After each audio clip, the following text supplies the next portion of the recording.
हश्र में कह दे बंदाए खफा सारे जहानों से सिर्फ मेरे लिए था। इन्नल्लाह मलाइकतहु युसल्लूना अलन नबी या अय्युहल्लज़ीना आमनू सल्लू अलैहि व सल्लिमू तस्लीमा। दुरूद पाक मोहम्मद सल्लल्लाहु अलैहि अल्लाहुम्मा सल्लि अला सय्यिदिना मुहम्मद व अला आलि सय्यिदिना मुहम्मद अफ़ज़ल सलावातिका बिअदद मालूमातिका मुबारक वसल्लिम वसल्लिम अलैहि। इंतहाई काबिल सद एहतराम मोहतरम हाज़रीन मजलिस और ढेर द्रनू ख़बू गैरतमंद मुसलमानानू तो कुरान अज़ीम शान यो आयत करीमा में सोड़ान दे तिलावत को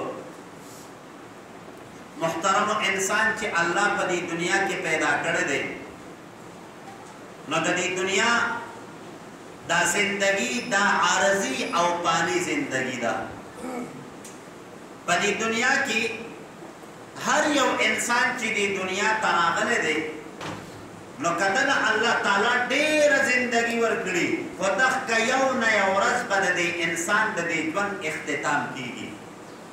यौ नया औरत बदा इंसान दे दुनिया न रुखसती की दे दुनिया सारा ची द कम ताल्लुक दे दे दुनिया सारा ची दे इंसान कम निस्बत दे दे दुनिया सारा ची दे इंसान कम लगाव दे दा तमाम अरियो शे यौ नया औरत खत्मी की। लिहाजा दुनिया के इंसान ची दे यो मुसाफिर दे दुनिया के इंसान हमेशा द पार न दे रागले दुनिया ता अल्लाह ताला ची दा इंसान रा ले गले दे नले दा इंसान अल्लाह रा ले गले दे ने द पार दे चेजान ला दा आखिरत ता चे कम आखिरत दा दुनिया दा आखिरत पटे दे दाल ला पदी के करवंदो की आखिरत करवंदा पदी की कई चे अलता के बदद बिया जरूरत रादी ने कोता अलता की बदद जरूरत रादी आमाल होता अलता की बदद अल्लाह पर दरबार की पेश की न चिदल तक जान लदा से करवंदो की जे सवाला तक का इंसान अलता की चाहता मुख्ताज नहीं था लेकिन दुनिया दारुल अमल दे और आखिरत दारुल जज़ा दा इंसान ला पकार दादी की पदे आखिरत पदे द आखिरत द पार दे पदी दुनिया के दासी करवंदो की जहल तक बियादत फायदा पे वर पुरसी दका यो इंसान हम पदी दुनिया के हमेशा द पार न दे पाते शवेका कद दुनिया तारीख मो का तासरावालो न प दुनिया के बादशाहान तीर शिविदी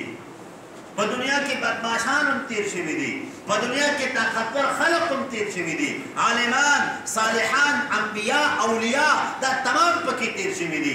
खबरे तासो को कतल न प दुनिया के द दुनिया तारीख की तरफ तासो दास निशो खोलची ओ इंसान अल्लाह पैदा करे दे और मर्द पे न दरा करे बादशाहान तलीदी मालदारान तलीदी दका उलमा लिखी वही सरोर बादशाहान दासी की आगे पर तमाम दुनिया बंदे हुकूमत कर दे मुख्तनो सर दे आओ नमरूद दे हजरत सुलेमान अलैहिस्सलाम और सिकंदर ज़ुल्क़रनैन दगा सरोर बादशाहान दासी की पर तमाम दुनिया हुकूमत कर दे लेकिन अब बादशाहान जे पर तमाम दुनिया बंदे हुकूमत कर दे अगर खलक हम दुनिया न लड़ कारून यो सरे चहगल अल्लाह तुमरा माल वर करो चेला हगा मुतालिक चे कंदर हम कुरान मजीद पदे खबर बंदे गवा दे चे तुमरा मालो चे दरद खजानु कुंजाने चे कंदर हगा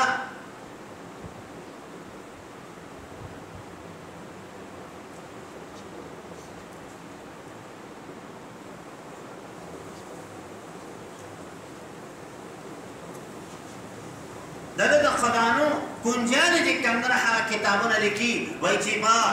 और याव उखान बंदे बगर दे दे और याव उखान बंदे बगर खजानों कुंजाने कर दे दे पतक के खजानों की बमाल सुमरो पतक के खजानों की बदौलत सुमरो हो लेकिन तक कारून हम द दुनिया न ला फिरौन जे कुरान मजीद पर आगे बंदे दला बहागे बंदे हुक्म जारी की ची व फिरौन जिल अवतार द लखकर वाला द ताकत वाला द फौजन वाला और द ममलकत वाला अगर फिरौन हम द दुनिया न ला هغه فرعون هم د دنیا نه لاړ. انبیا د حضرت آدم علیه السلام نه راواخله د جناب محمد رسول الله صلی الله علیه وسلم پورې هغه تمام انبیا چې دنیا ته راغلي دي هغه یې ولاړل. نو معلومه دا شوه چې په دې دنیا کې یو انسان هم همیشه پاتې کېدو والا نه دی. نه انسان په نیکو اعمالو همیشه پاتې کېدی شي، نه دا انسان په دولت او په طاقت او په بادشاهت باندې همیشه پاتې کېدی شي، نه دا انسان په بدماشۍ او په طاقت باندې همیشه پاتې کېدی شي. هغه انسان چې دنیا ته راغلی دی بس د دې دنیا سره د ده دا چې کوم نسبت دی، د دې دنیا سره چې د ده کوم تعلق دی بس د یو څو ورځو دپاره هغه میلمه دی، د یو څو ورځو مسافر دی، د یو څو ورځو چې کوم دی هغه د یو څو ورځو د مسافرۍ هغه وخت په تېری بیا به د دنیا نه ځي، بیا به د دنیا نه ځي. نو د دنیا چې کومه ده دا زمونږ ستاسو دپاره دا د آخرت د تیارۍ یو سبب دی، د آخرت د تیارۍ یو ځای دی. د دنیا زمونږ ستاسو دپاره دا مسافرخانه ده. نو لہذا چې کله دا دنیا فانی ده مونږه تاسو ټول به د دې دنیا نه ځو، نو په دې دنیا کې به زندګي څنګه تېرو؟ د دواړو جهان مبارک سردار مونږه تاسو ته چې کوم هغه یو پیغام راکوي چې په دې دنیا چې ته ترې نه ځې نو په دې دنیا کې داسې ټیم تېر کړه لکه چې څه کن فی الدنیا کأنک غریب او غابر السبیل. په دې دنیا کې داسې ژوند تېر کړه چې یو ناشنا یو راهګیر مسافر بس په لاره روان خپل سفر کینو په لاره روان نو مسافر چې یو ځای کې دمه کوي که نه، مسافر چې یو ځای کې دمه کوي نو لږ ساعت ګنټه نیمه یو شپه نیمه چې کندر په اخکه مقام کې دمه وکړي بیا ترې نه ځي. ابراهیم ابن ادهم رحمه الله دا یو ډېر لوی ولی الله تېر شوی دی، یو ډېر لوی ولی الله دی. خو د دغې ولی الله مقام دا و چې اول د بادشاهي وخت و، بیا د یو درویش د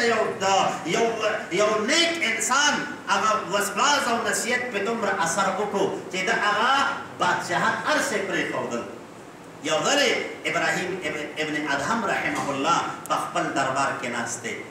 نو د دربار هغې دروازې ته نظر دی نو یو سړی راغلی چې د دربار هغه چې کوم درمان دی هغه ورسره ډېرې خبرې اترې کوي، دی ورسره ډېر چیړچاړ کوي، ډېر چیړچاړ کوي. هغه سړی دننه راتلل غواړي دربان یې دننه نه پرېږدي. نو ابراهیم ابن ادهم دې دربان ته وایي دا سړی څه وایي او دننه یې راپرېږده دی چې راغلی که نه. نو ابراهیم ابن ادهم رحمه الله ترې تپوس کوي وایي ځوانه د دربان سره د وختي نه څه مباحثه شروع کړې ده، لګیا یې هغه دې منع کوي او ته د دننه د راتللو کوشش کې، دا څه ماجره ده؟ هغه ورته وایي حضرت مسافر یم، وایي ما دې دربان ته ووایي چې په دې سرای کې لغونته کې آرام کوم دمه کول غواړم. وایي ده راته وایي چې دا سرای نه ده، دا خو د بادشاه محل دی. ابراهیم ابن ادهم رحمه الله ورته وایي او که نه دا خو زما محل دی، دا خو سرای او دا خو مسافرخانه نه ده. هغه سړی ورته وایي ښه صاحب دا مسافرخانه نه ده. وایي نه، وایي ښه دا راته ووایه چې ستا نه مخکې په دې محل کې څوک وو؟ وایي زما پلار. وایي د هغه نه مخکې په دې محل کې څوک وو؟ وایي زما نیکه. وایي څه شو؟ وایي هغوی لاړل د دنیا نه. وایي زما د نیکه نه زما پلار ته پاتې شوه او زما د پلار نه ما ته پاتې شوه، بس زه به ترې نه ځم. نو هغه سړی ورته وایي حضرت خفه کېږئ مه چې کوم ځای د انسان نه پاتې کېږي او انسان ترې نه ځي دا سرای ده، دا مسافرخانه ده، دا ځای ستا نه دی،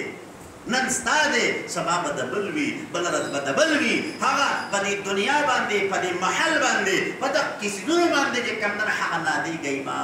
رونو دنیا پاتې ده د هر چا نه، په دې دنیا کې داسې ټیم تېرول پکار دی لکه چې مسافر نن یو سړی چې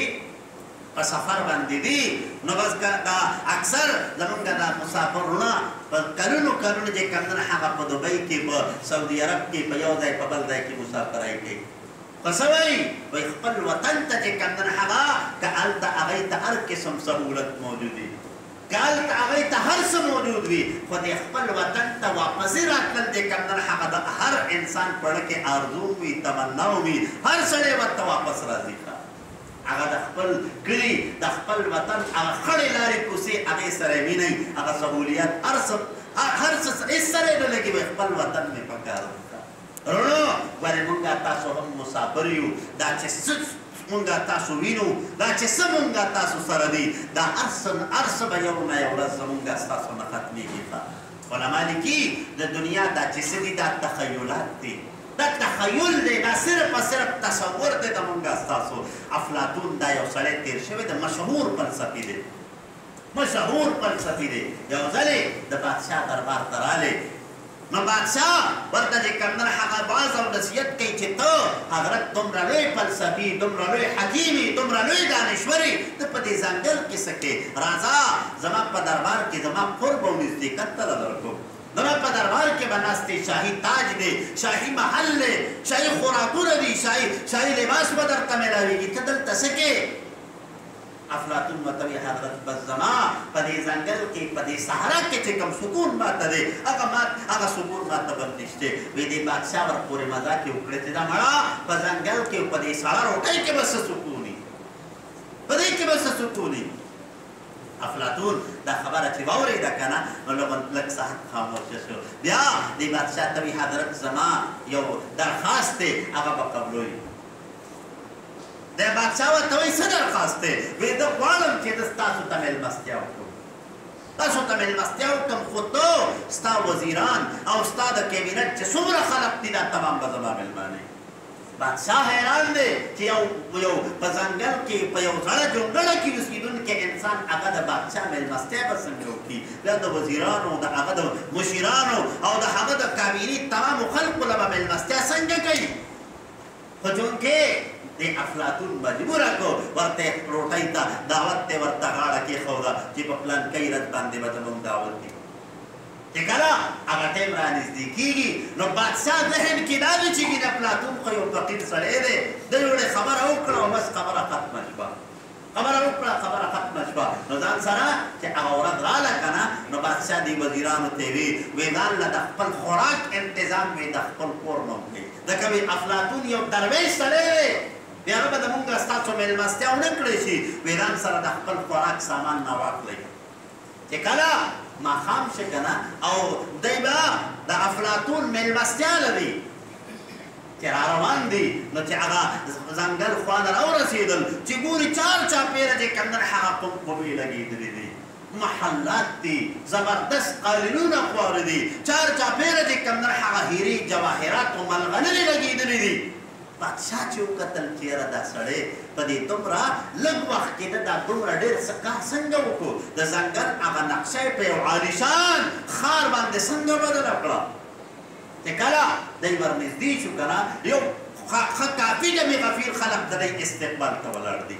افلاطون په کیسه کې ولاړ دی، بادشاه سره میلاو شو. بادشاه حیران ده چې د افلاطون دا دومره لوی انتظام کوم ځای نه کړی دی، کوم ځای نه کړی دی. لهذا هر یو سړي دپاره ځان له کمره مختصره، د هر یو سړي دپاره د آرام او د سکون مختلف څیزونه دي چې کوم یو شی د دی په تصور کې راځي هغه ورته موجود دی، کوم یو شی چې د دی په ذهن کې راځي هغه ورته موجود دی. افلاطون چې کله دا هر یو سړی خپل مقام ته شو، لږ دمه شو که نه وی حضرت راځئ اوس چې روټۍ وخورو. چې روټۍ ته رالل نو هغه بادشاه ذهن کې دا دی چې ګینې دا خو یو درویش صفت انسان دی ده به څه کړي چې روټۍ ته کېناستل که نه هغه بادشاه د بادشاهانو روټۍ کې داسې قسم طعامونه داسې قسم آسایشات ورته نه موجود چې کوم افلاطون په دې روټۍ کې موجود، هر یو شی هر یو نعمت ورته موجود دی. بادشاه وزیران دی کوم نه هغه ډېر ملامته شو چې حضرت دا ته په دې دومره لږ وخت کې دا دومره ډېر انتظام د چته نه کړی دی، دا چته نه دا هر څه راغلی دي. بیا چې کله روټۍ وخوړی شوه د هغې نه بعد چې چونکې د عربو او د پخواني خلقو د اسلام نه مخکې د خلقو هغه بهترین مشروب چې هغوی ته به خوښ و هغه به شراب څښل. نو افلاطون ورته شراب هم پیش کړل، شراب یې چې وڅښل که نه نو بیا د هغې نه بعد دی ته وایي ځئ اوس په خپلو کمرو کې آرام کوئ. چې سهار شو هر یو چې راپاسي بادشاه په یو د شګو په یو میدان کې پروت دی، وزیران او مشیران هر څوک چې کوم نه هغه د شګو په یو میدان کې پروت دی، نه محل شته نه چې کوم نه هغه قالین شته نه بل څه شته، یو لږ تک صحرا ده نو بادشاہ چې را بیدار شو وی کتل چې دا نقشه خو بل شانتې را ډېر سخت غوسه شو افلاطون ته وایي افلاطون دا دې څه کړي دي دا راته ووایه دا دې کوم سحر کړی و چې مونږ بېګا کوم حالات کتل دا اوس دا ولې دي هغه ورته وایي حضرت خفه کېږئ ما دا زما د تصور او د تخیل په برکت باندې تاسو بېګا دا چې څه لیدل دا زما د تخیل په وجه وه دا چې څه مو لیدل دا تخیل دی وی د خپل تخیل په بنیاد باندې تاسو ته مې دا هر څه مخامخ کړي حقیقت کې هېڅ نه و رڼو د دنیا هم دا نعمتونه چې کوم دي حقیقت کې هېڅ نشته صرف تخیل دی حقیقت کې هېڅ نشته صرف او صرف د سترګو هغه د نظر دوکه ده رسول قرآن مجید کې الله تعالی ارشاد فرمایي وما الحیات الدنیا الا متاع الغرور د دنیا دا ژوند ګوره دوکه ده د دنیا دا ژوند ګوره انسان دوکه کوي انسان چې کوم نه هغه په دې پړکه پړوکه په دې رونق باندې اخته شي آخرت ته نه هیر شي رڼو عرض مې دا کو چې دنیا ګوره پانی ده د دنیا دا نعمتونه ضایع کېدونکي دي د دنیا دا زندګي ختمېدونکې ده رڼو دنیا سره نه لګوي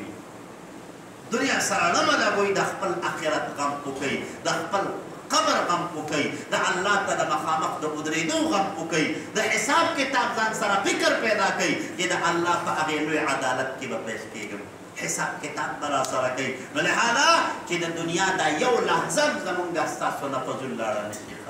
دا یو لحظه دا یو سکند چې کوم نه هغه د مونږ ستاسو دپاره ډېر قیمتي دی چېرته دا رانه ضایع نه شي الله تعالی دې مونږ ته په دې لږو خبرو د نیک عمل کولو توفیق را نصیب کړي واخر دعوانا ان الحمد لله رب العالمین دعا وکړئ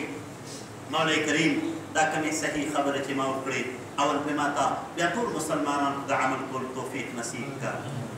پروردګار علم مونږ خو ستا په در کې ستا ګناهګار خطاکار سیاکار بندګان ناست یو الله په خپلو ګناهونو په خپلو خطاګانو باندې پښیمانه یو الله مونږ ټول معاف کړه الله مونږ ټول سره د احسان او د کرم معامله وکړه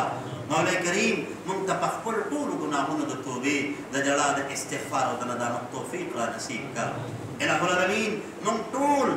د آخرت طالبان جوړ کړه الله د دنیا طالبان مه جوړو پروردگار علم د خپل آخرت د خپل قبر د حساب کتاب او د پل صراط الله د هغې غم را سره پیدا کړ الہ العالمین مونږ ټولو ته خپل رضا نصیب کا دې مجلس کې دا څومره ملګري ناست دي الله دنیا او آخرت والا ښایسته کا الہ العالمین څومره پکې بیماران دي تمامو ته صحت ورکا